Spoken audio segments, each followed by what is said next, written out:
easy to bundle your home and your car insurance. Get your quote at Progressive.com today. And here he is, the great actor, the great speaker, the NBA savant, the guru, the expert on all things National Basketball Association. It's the great Bill Horrenda. What's up, Bill?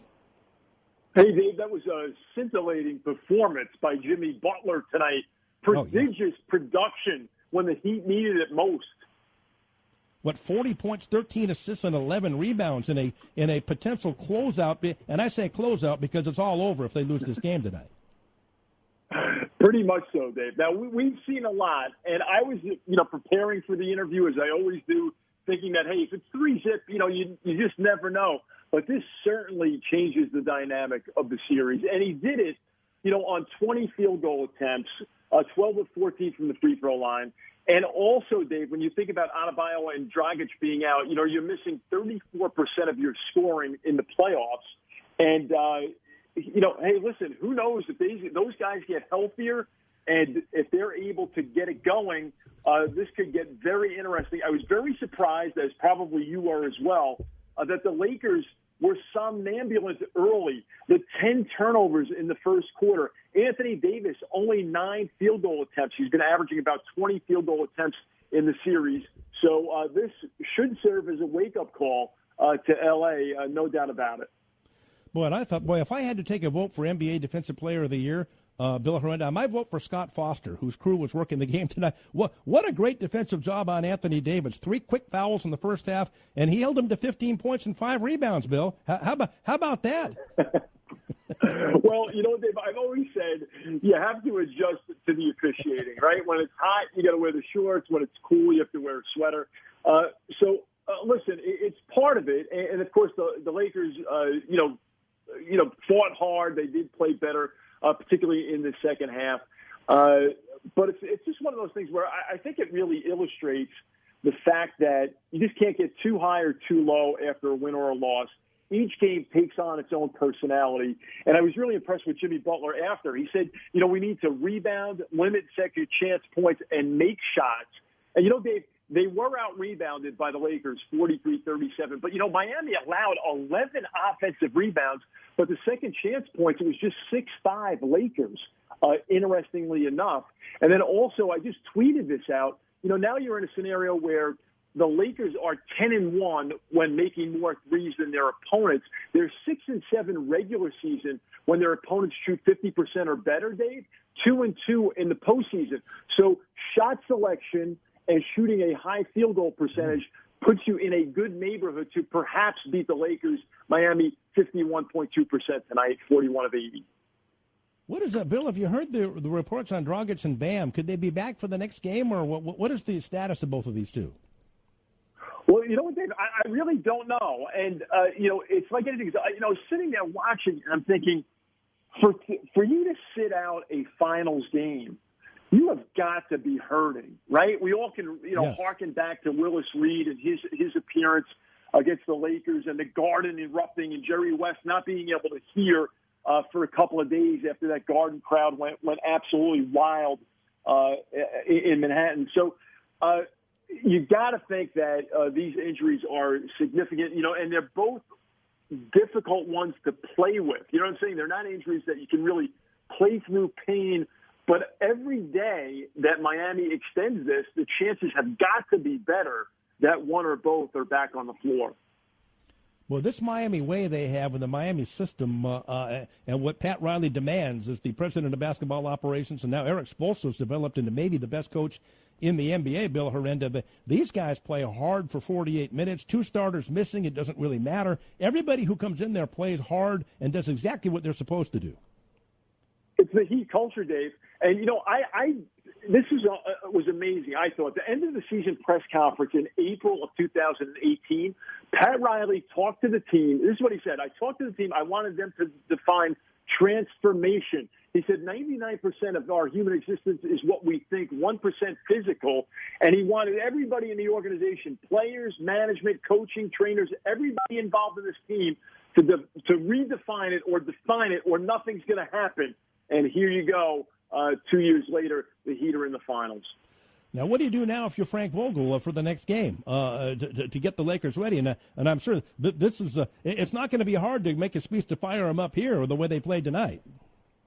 Well, I think fundamentally, Dave, you're right. You don't have to motivate at this stage of the game, right? Everyone knows the stakes and what's involved. So my questions coming into the series were two.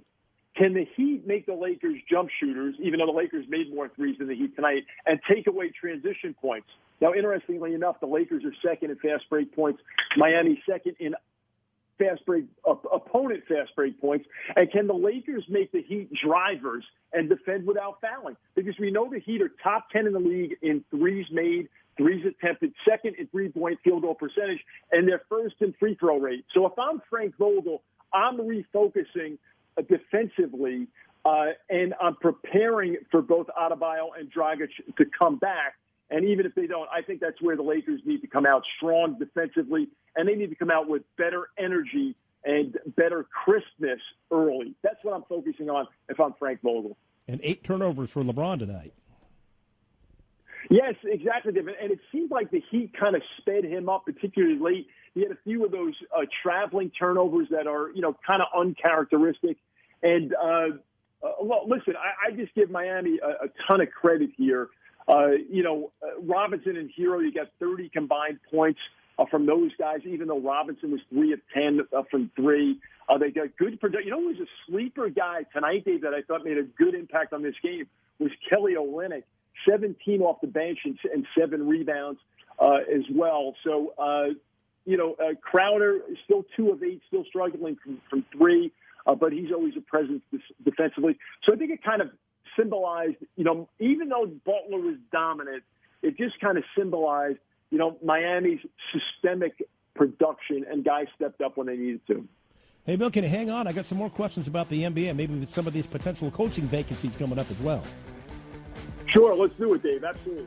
There he is, the Academy Award-winning actor, the in-demand speaker, the guru, the savant of the National Basketball Association, New Jersey and New York's own, Bill Horrenda. Another segment coming up next.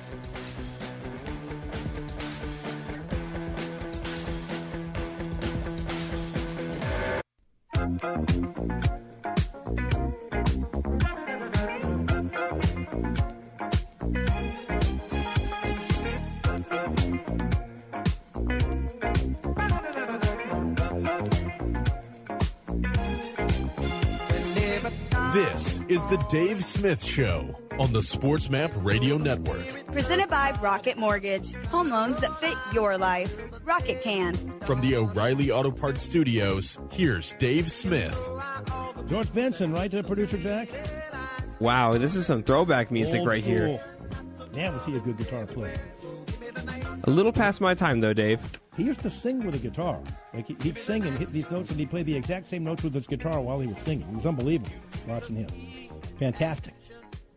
Today's show is brought to you by The Athletic, sports coverage that helps fans see the game from every angle, featuring national writers and podcasters you know and love, like Robert Mays, Andy Staples, David Aldridge, Lindsey Jones, Jason Stark, and Craig Custance. The Athletic provides coverage you can trust on every story that matters. Get breaking news and in-depth stories on every team you follow in an ad-free reading experience.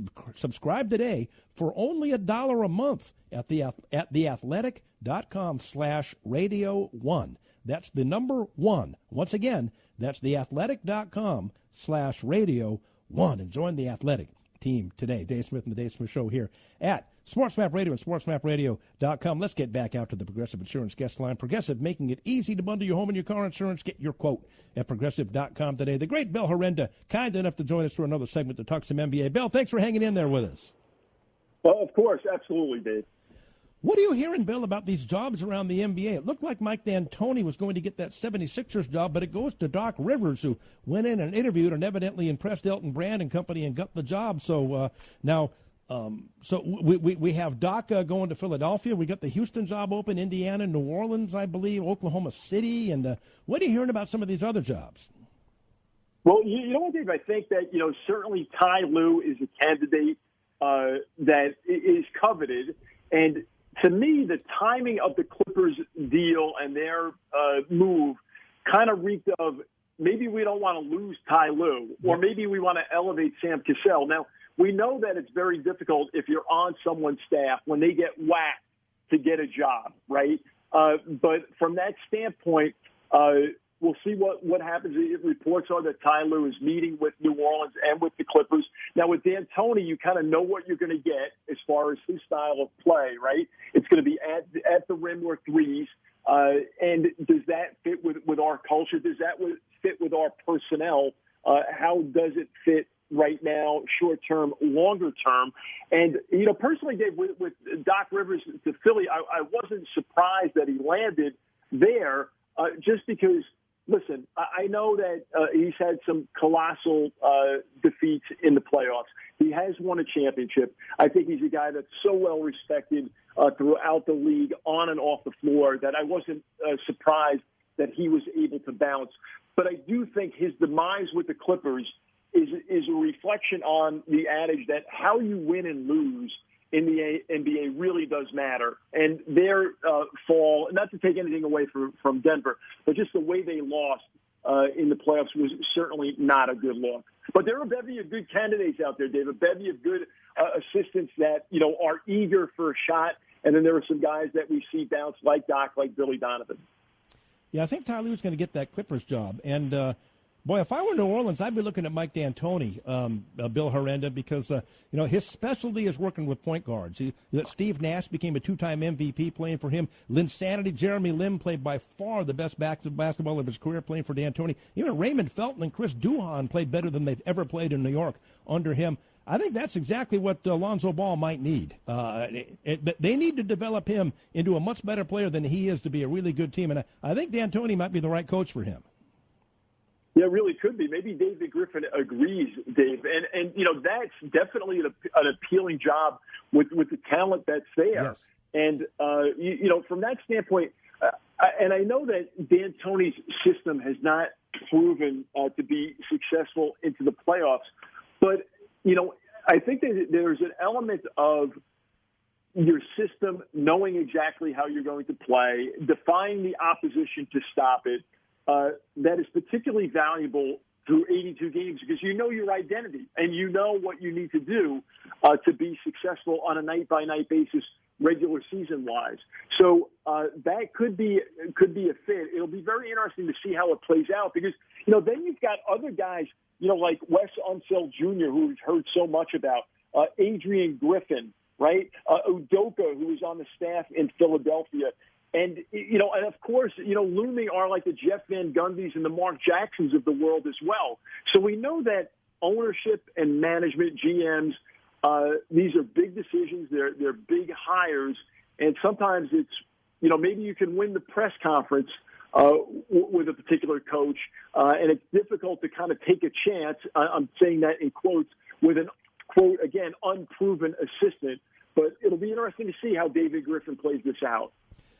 It's interesting. I think Mike D'Antoni, Bill Herenda, gets a little bit of a bad rap for that playoff record thing because in 2005, Amari Stoudemire was the best center in the NBA with Phoenix and injured his knee and missed the entire playoffs. They didn't have him, and yet they still made the Western Conference Finals that year. Then the next year, they're tied with San Antonio at 2-2, and then that incident where Robert Horry knocked Steve Nash over the scorer's table, and then Amari and Raja Bell were suspended for Game 5 at home.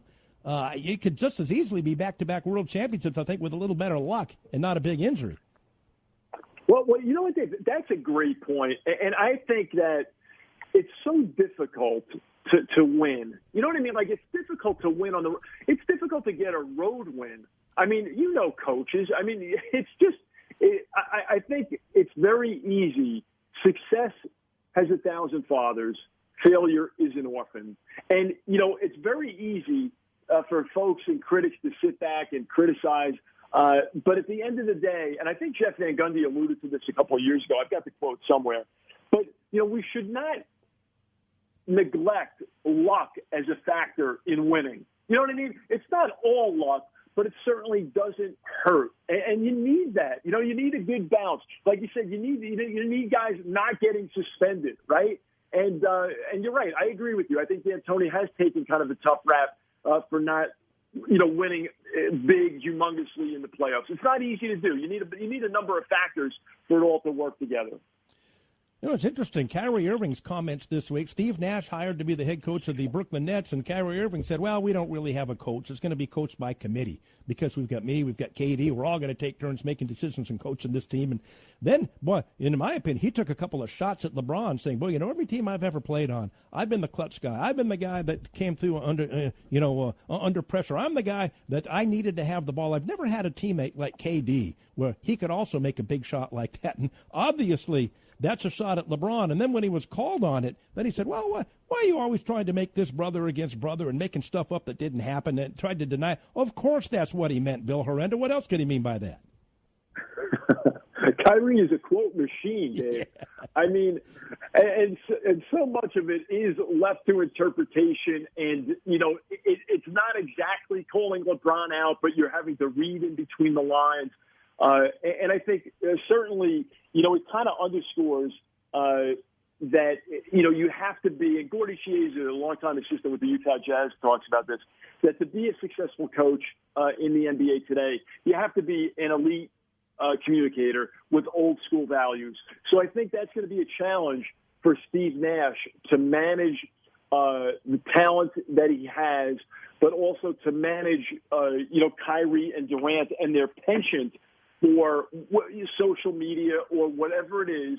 And you don't want to change guys. You certainly, you know, you can't do that.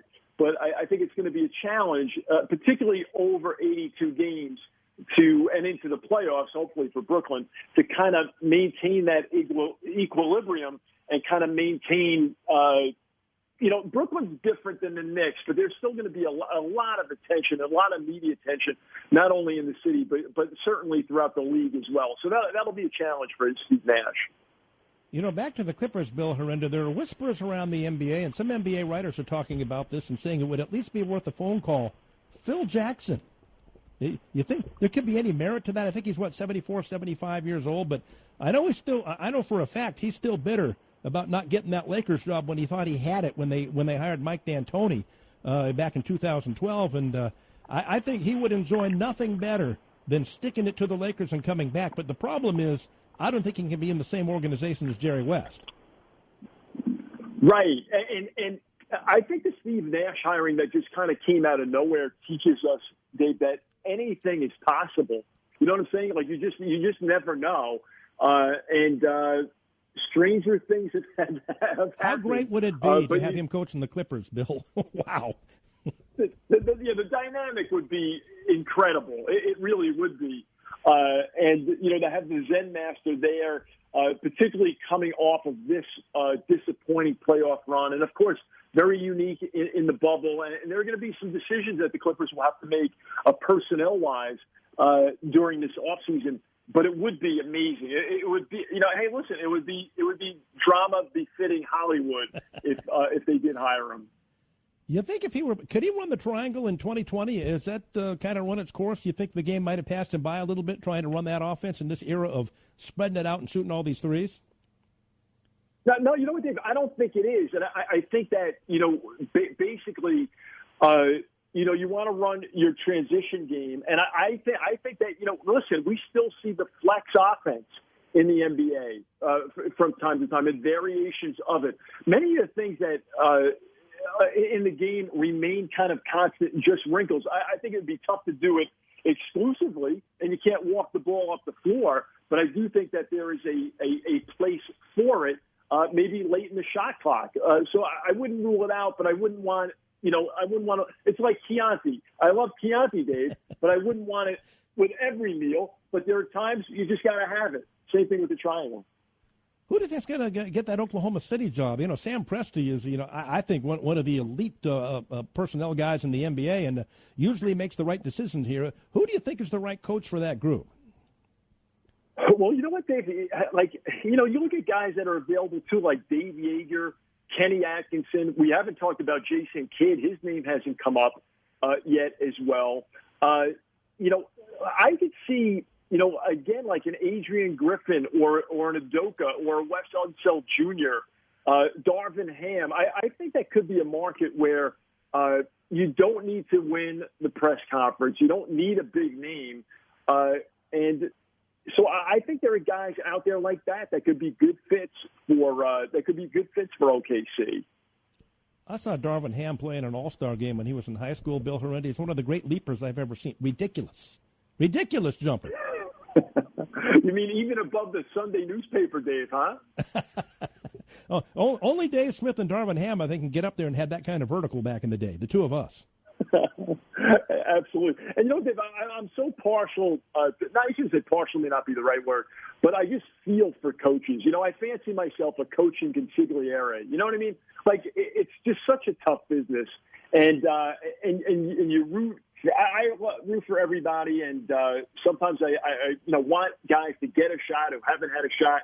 And it's like anything else. There's just so few jobs in the league that they're precious, and there's so many qualified candidates. It'll be fascinating to see how it plays out. And remember, George Carlos talked about this. There are two things that are coach killers: expectations and potential. And we certainly saw that, I think, personified with Doc Rivers and the Clippers. How do you think the draft is going to go? Who do you think Minnesota goes at number 1, and then where does Golden State go at number 2? I know LeVar Ball said, I don't want my boy LaMelo going to Golden State. He's not a good fit there. Then LaMelo came out the next day and said, hey, don't listen to my dad. He has his opinion. I have mine. I'd love to play with the Warriors. Right. So, you know what? It'll be interesting to see, Dave, if the Warriors hold on to that pick and see how that plays out. I really like the Toppin kid from Dayton at 6'9". I think he's got great positional size and versatility. Yeah. I mean, then Edwards and Wiseman. So there's some talent there. And listen, it's very important to hit it right. And I think, you look at the Heat and their roster composition and the way they were really able to get it right with Adebayo and Hero. And, even Jimmy Butler was drafted so late. 4 ways to get better, right, in the league from that standpoint. The draft, skill development, trades, and free agency. And you look at the Heat roster, even Robinson, Derrick Jones Jr., Kendrick Nunn, of course, Udonis Haslem, undrafted players. And, again, you look at Butler, who's drafted so late, Dragic 45th, Olynyk 13th. He was pretty high pick. Crowder at 34. Yeah. Right. There you go. 57th. So there's talent everywhere. Yeah, 57th, Bill. there you go, Dave. So there's this talent evaluation is certainly a vital skill within organizations. That's for sure. Fantastic stuff as always. The great Bill Herrendi. We'll talk to you next week. Absolutely. My pleasure, Dave. Thanks so much. There he goes, the great one, Bill Herrendi, with Dave Smith here at SportsMap Radio and SportsMapRadio.com. You're listening to the Dave